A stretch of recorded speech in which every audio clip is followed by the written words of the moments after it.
हे मेरे पुत्र, मेरी शिक्षा को ना भूलना, अपने हृदय में मेरी आज्ञाओं को रखे रहना, क्योंकि ऐसा करने से तेरी आयु बढ़ेगी और तू अधिक कुशल से रहेगा।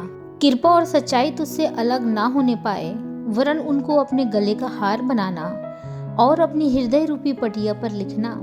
और तू परमेश्वर और मनुष्य दोनों का अनुग्रह पाएगा। तू अति बुद्धिमान होगा। तू अपनी समझ का सहारा ना लेना, वरन संपूर्ण मन से यहोवा पर भरोसा रखना। उसी को स्मरण करके सब काम करना, तब वह तेरे लिए सीधा मार्ग निकालेगा। अपनी दृष्टि में बुद्धिमान ना होना, यहोवा का भय मानना और बुराई से अलग रहना।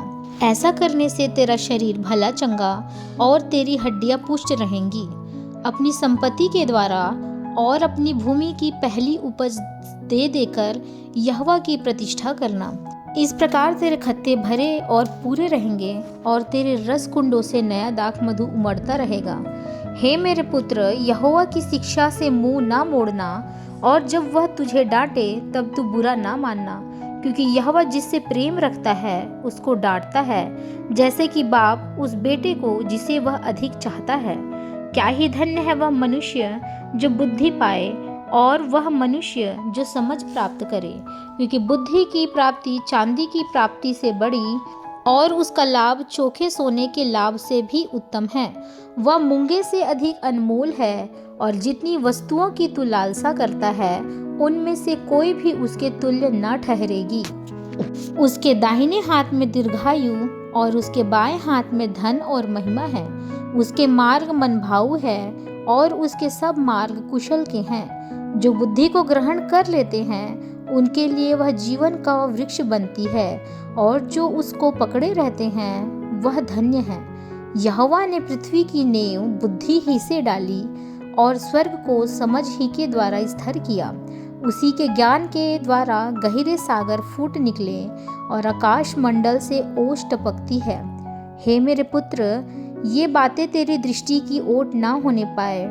खरी बुद्धि और विवेक की रक्षा कर, तब इनसे तुझे जीवन मिलेगा और ये तेरे गले का हार बनेंगे, और तू अपने मार्ग पर निडर चलेगा और तेरे पाँव में ठेस न लगेगी। जब तू लेटेगा तब भय ना खाएगा, जब तू लेटेगा तब सुख की नींद आएगी।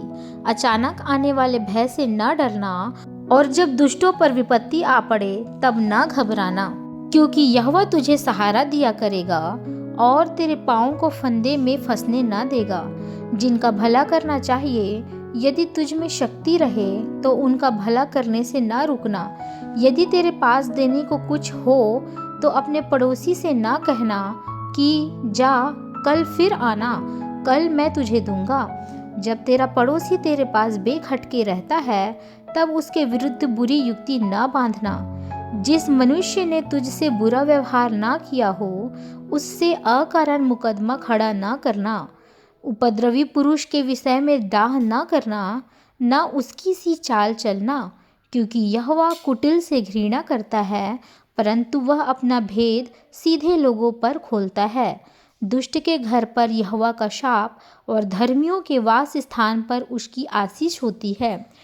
ठट्ठा करने वालों से वह निश्चय ठट्ठा करता है और दिनों पर अनुग्रह करता है। बुद्धिमान महिमा को पाएंगे और मूर्खों की बढ़ती अपमान ही की होंगी।